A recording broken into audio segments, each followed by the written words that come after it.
Now, the Ukrainian leader will later visit Ukrainian troops who are being trained by British forces and will address the British Parliament in just a few moments. And when that happens, we will take you there live. The relationship would grow in such turbulent times. On the 24th of February 2022, the second invasion of Ukraine began. On the 8th of March 2022, there was another first for us both. I suspended the House of Commons so that you could address in Ukrainian through the screens in our chamber, which we still refer to them as Zelensky screens. The atmosphere was electrifying. You could hear a pin drop before you came online. A very, very rare thing in the House of Commons. You spelled out the horrors of the first 13 days of war. Your speech was devastating and powerful. Today, on the 8th of February 2023, now deep into the war, we are honoured that you have put yourself at risk to address us and again shine a light on the fact your country is still fighting for its survival. This hall has been the place of many great historical events. Your presence here today adds another to them. The war, as you know better than any of us, has lasted for nearly a year. As you told us last year, this is a war Ukraine did not start and did not want. But it is a war you've had to fight, and our commitment to support you and your people has not wavered. I was considering what could be said at this important occasion. I thought back to the 1990s. Then we hoped that all countries that emerged from the former Soviet Union could secure freedom and prosperity. There was a moment of hope over that time, and we knew it would be a long time that each country could choose its own destiny. It is a tragedy that Ukraine's efforts to bring freedom, prosperity to its people has been met with war and death. Last year, building on our friendship, I welcome your wife, Madame Zelensky, to Parliament to open deliberately a provocative exhibition. I wanted to ensure the experience of your people is kept at the forefront of our minds. I do not believe any of us in this room were complacent about the reality of conflict, but those displays shocked us. The images stayed with us. They brought home the horrors of war. Horrors inflicted on your people, fighters, civilians alike. Horrors which cannot be avoided or denied. I applaud Ukraine's refusal to forget what is you and your people are fighting for. In the words of the Ukrainian Eurovision winners, Kalusia Orchestra, they said, "I always find my way home, even if all roads are destroyed." Fighting for a country is not simply fighting for territory. It is a fight for home and for an ideal. The endurance of the people of Ukraine honours those ideals. Their refusal to allow war to destroy their humanity honours their ideals. Quite rightly, last year you said Ukrainians have become big over the 13 days of this war. You have become even bigger in your determination, not just to fight for your country, but to stand by the ideals you are fighting for. We will not give up on those ideals. We will continue to support you against that Russian aggressor. And I pledge here today, in front of all of you, to do all I can to keep the plight of Ukraine in the spotlight. Later this year, the UK and Ukraine will be united in music, but we will always be united in our unwavering belief in the power of democracy. Slava Ukraina. Mr. President, please.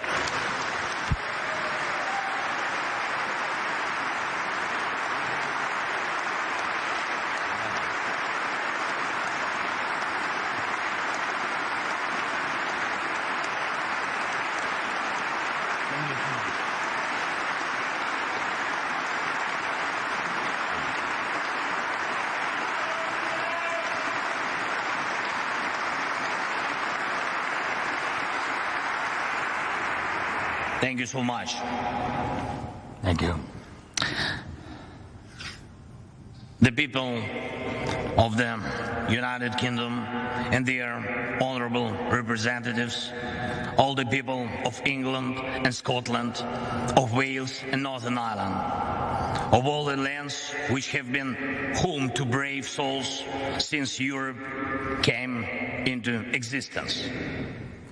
I have come here and stand before you on behalf of the brave, on behalf of our warriors who are now in the trenches under enemy artillery fire, on behalf of our air gunners and every defender of the sky who protects Ukraine against enemy aircrafts and missiles, on behalf of our tank men who fight to restore our Ukrainian borders, on behalf of our conscripts who are being trained now, including here in Britain.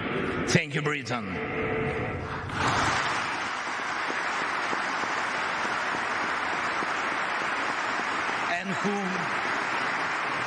And who will be then deployed to the front line, skilled, equipped, and eager to win. On behalf of every father and every mother who are waiting for their brave sons and brave daughters back home from the war. Mr. Speaker, you may, I think, well remember, as roughly more than 2 years ago, we met with you here in Parliament. Great honor was for me, and I remember we enjoyed tea. We talked, of course, talked a lot about our people and about our countries, about the British and Ukrainian political traditions. Mr. Prime Minister Rishi, when we had our meeting earlier today, and I said to you that I will tell a story in my address to the Parliament, and a story about my feelings on my first visit to London as President in autumn 2020. The program was packed. Royal Highnesses William and Catherine and Buckingham Palace and aircraft carrier of the Royal Navy, the Westminster, of course, Downing Street, and of course the war rooms. And there is an armchair in the war room, the famous Churchill's armchair, and a guide smiled and offered me to sit down on this armchair from which war orders had been given. And he asked me, how did I feel? And I said that I certainly felt something. But it is only now that I know what the feeling was. And all Ukrainians know it perfectly well too. It is the feeling of how bravery takes you through the most unimaginable hardships to finally reward you with victory.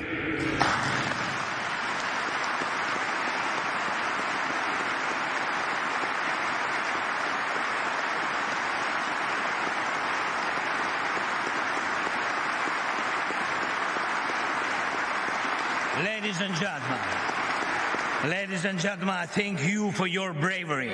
Thank you very much from all of us. Yes, please. That is for you. All applause for you.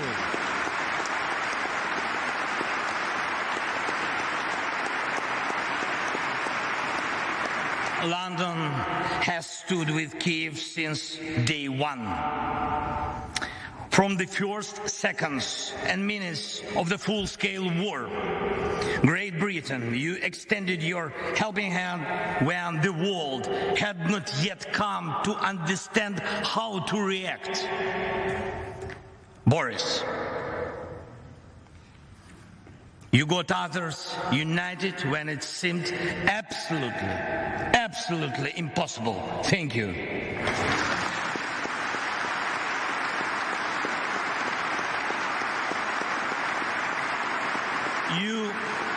All of you all showed your grit and character back then. Strong British character.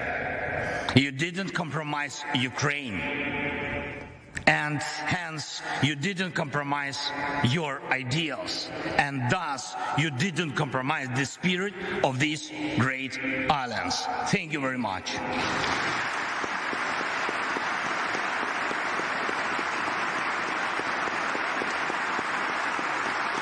And of course, everybody understands that our countries knew absolutely different times. Our nations defended freedom in the Second World War. The Iron Curtain divided us. Our people went through crisis and growth, through inflation and periods of social losses and social gains. It was tough, but we always found strength and stamina to move ahead and achieve results.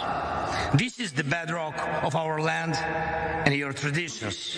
Ukrainians and Brits defeated the fear of war and had the time to enjoy peace.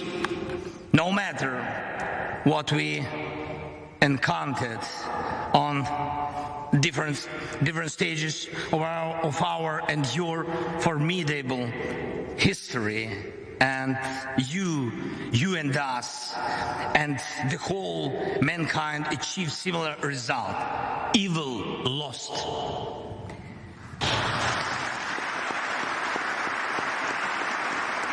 Evil lost.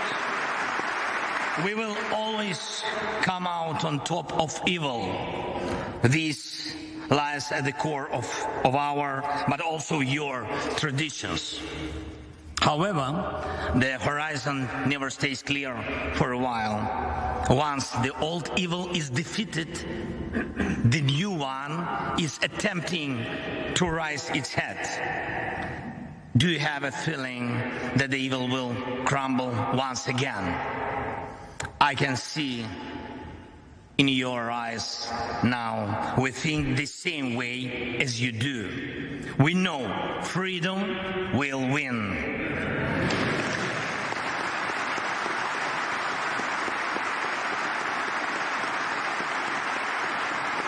We know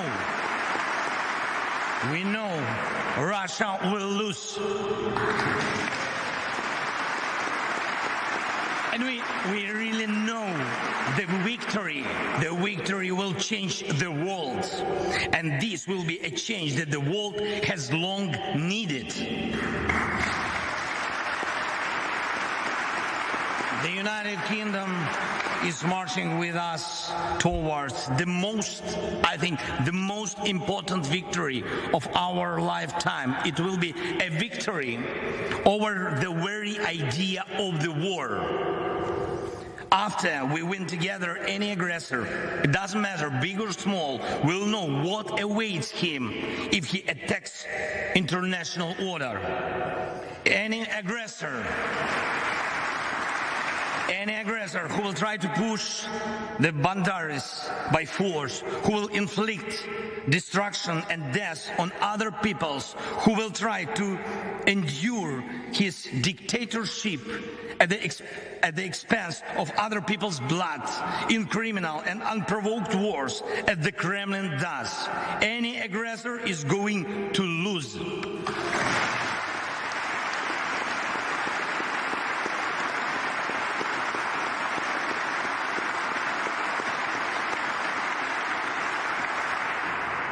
Ladies and gentlemen, we have already achieved remarkable results, and we must make every effort to turn our achievements into the foundations of the future global security architecture. The world needs your leadership, Britain, just as it needs Ukrainian bravery.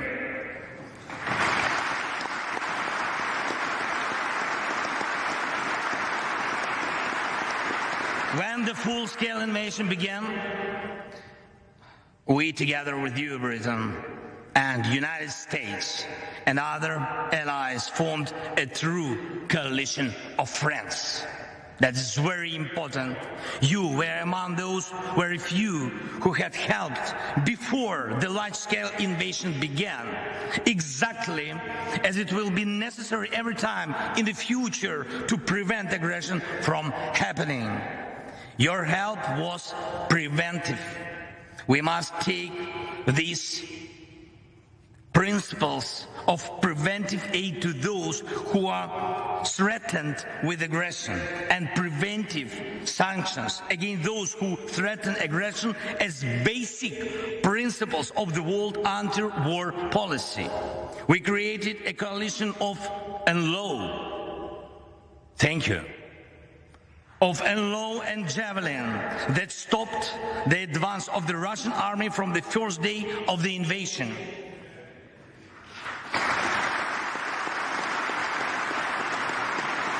We built the coalition of artillery rounds and a coalition of air defense which allow us to save the lives of our children, of our people, of our civilians, our women, our elderly, and our cities from Russian atrocious occupation and missile terror.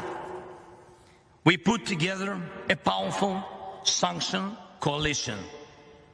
And your leadership is protecting international legal order through sanctions against a terrorist state cannot be questioned. And we have to steadily continue along this way until Russia is deprived of any possibility to finance the war. Most importantly, together with the G7, we brought about a coalition of values. A coalition that protects the rule-based world order and human rights. A coalition that will work in such a way that over time there will simply be no gray areas in the world in which human life doesn't matter. In order for it to be so, there must be justice. Anyone who invests in terror must be held accountable. Anyone who invests in violence must compensate those who have suffered from terror.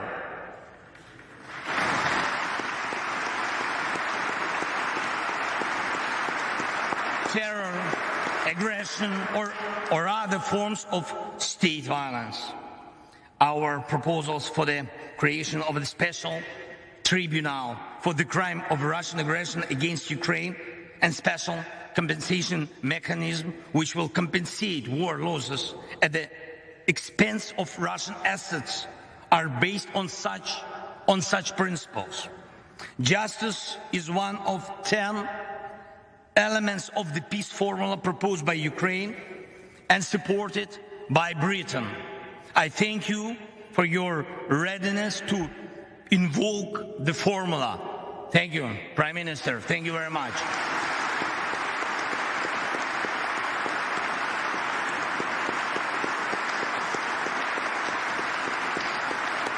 As I already mentioned, Ukrainian soldiers are being trained in Britain, in particular to operate Challengers, your main battle tanks. And it's a tank coalition in action. And I thank you. Thank you, Rishi. Thank you very much for this powerful defensive step for tank assistance. Thank you. The coalition of long-range missiles is the latest of all. It will allow us to make the evil completely retreat from our country by destroying its headways deep in the occupied territories.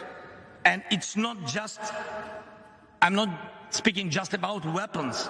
We proved together that the world truly helps those who are brave in defending freedom, and thus paves the way for a new history.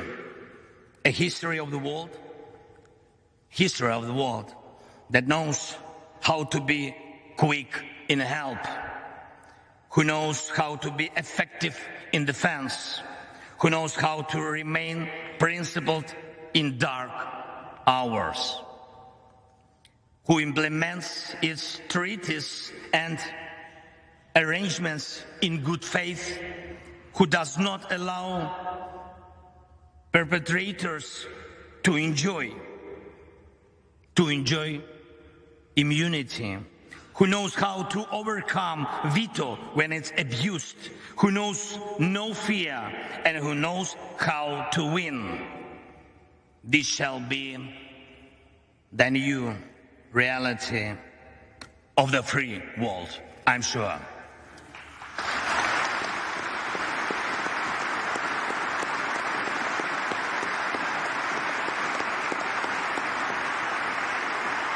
However, evil is still around today, and the battle continues. Yes, we know how it's going to end and how we are going to feel on the day victory comes. Every day we continue to pay with lives, pain and tears for bringing victory closer, with the lives of our people, our heroes, whom we lose in battles, with the lives of our heroes who take life and death risks every day to save as many of our soldiers and civilians as possible. And today I will have the honor to be received by His Majesty the King. It will be a truly special moment for me, for our country. And in particular because I will convey to him from all the Ukrainians the words of gratitude for the support His Majesty showed to them when he was still the Prince of Wales. And I also intend to tell him something that is, I think that is very, very, very important, not only for the future of Ukraine, but also for the future of Europe.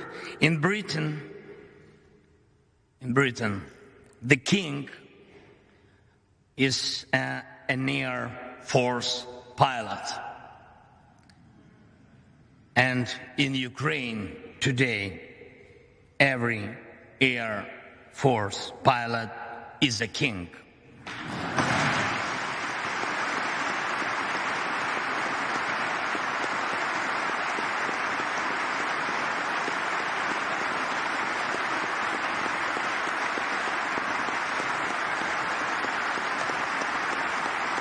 For us, just for us, for our families.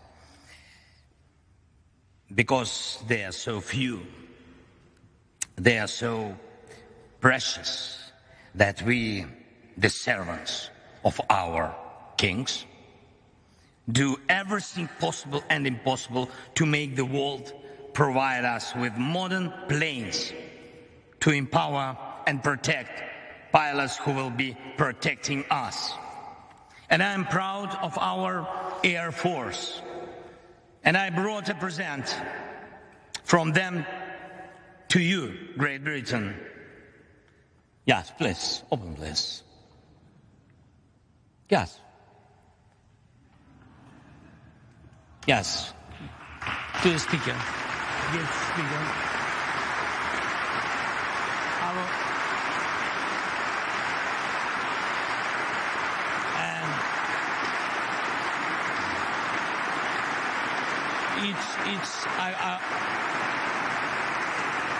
I will explain, is the helmet of a real Ukrainian pilot.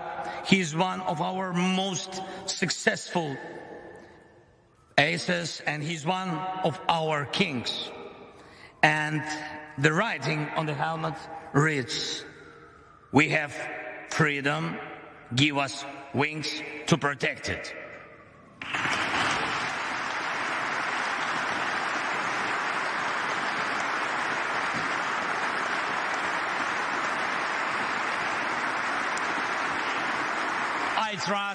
I trust this symbol will help us for our next coalition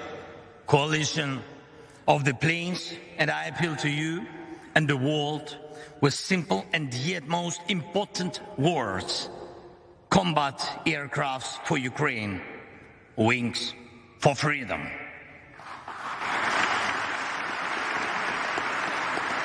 Great Britain, you and us both struggle for peace, but instead we are forced to face the range that seeks to deprive us of peace and everything else that is valuable in life. Unfortunately, it is in human nature to allow evil mature. It then stands up against humanity. It then destroys and kills. It launches aggressions and breaks people's lives. You and us have already fought together against such evil. You and us already have the experience of defeating the evil that is generated by human nature. I'm not saying there will be no more wars after the war ends. No. It is impossible to completely erase evil from human nature. Yet it is in our power to guarantee with words and deeds that the light side of human nature will prevail. The side you and us share. And this stands above anything else.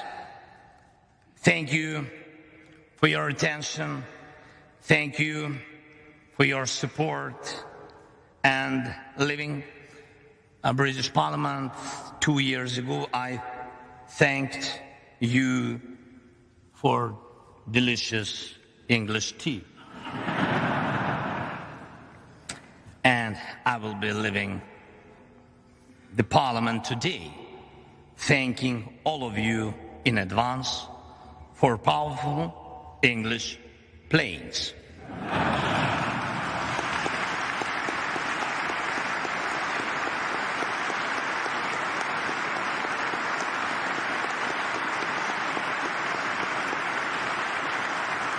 By the way, it's almost 5 o'clock. God bless Great Britain and long live the King. Slava Ukraini!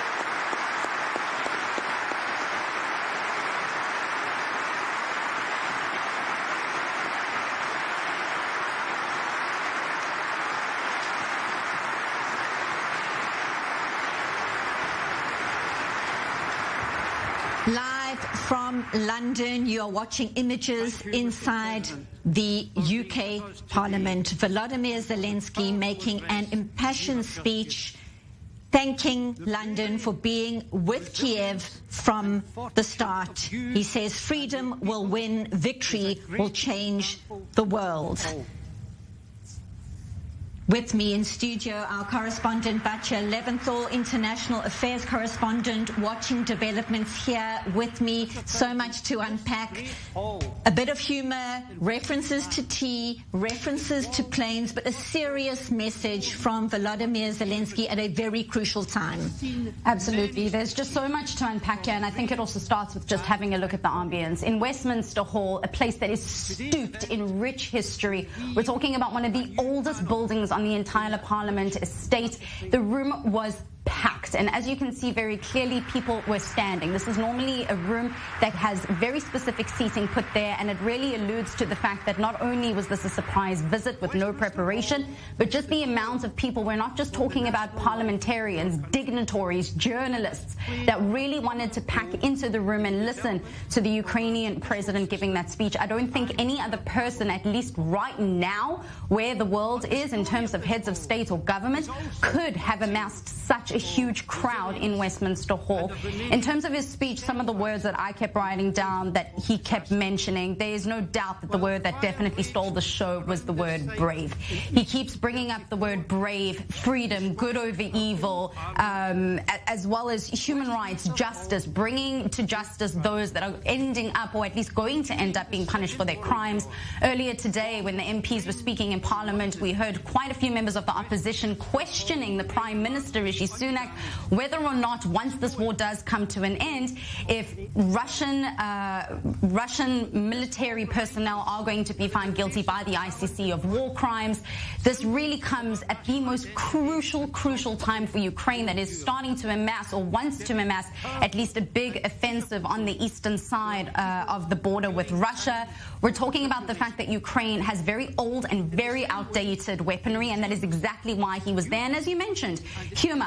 I think it was brilliant on Volodymyr Zelensky's part, as any good narrative or rhetoric or speech would come with, is to bring some kind of humor to something that, yes, is so serious and so detrimental and so urgent, but to relate strong English tea to the strong amount of planes that they are hoping to get from Britain really is something to take there. The fact that the UK announced just shortly before the speech that there's going to be the launch of a training program for Ukrainian pilots.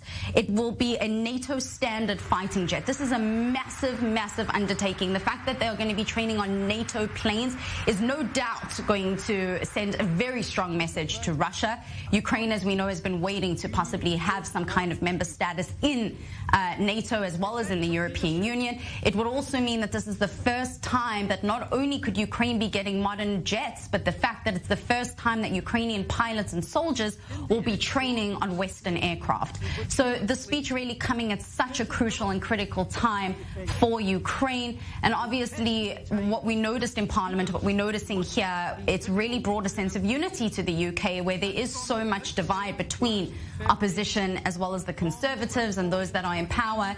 Everyone seems to be pretty much on the same page here. Very interesting developments, and of course another address happening in Brussels tomorrow. We are likely to be hearing more of the same, a lot of thank yous, and also waiting for news on continued support for Ukraine. Batya Leventhal, thank you so much for breaking that all down.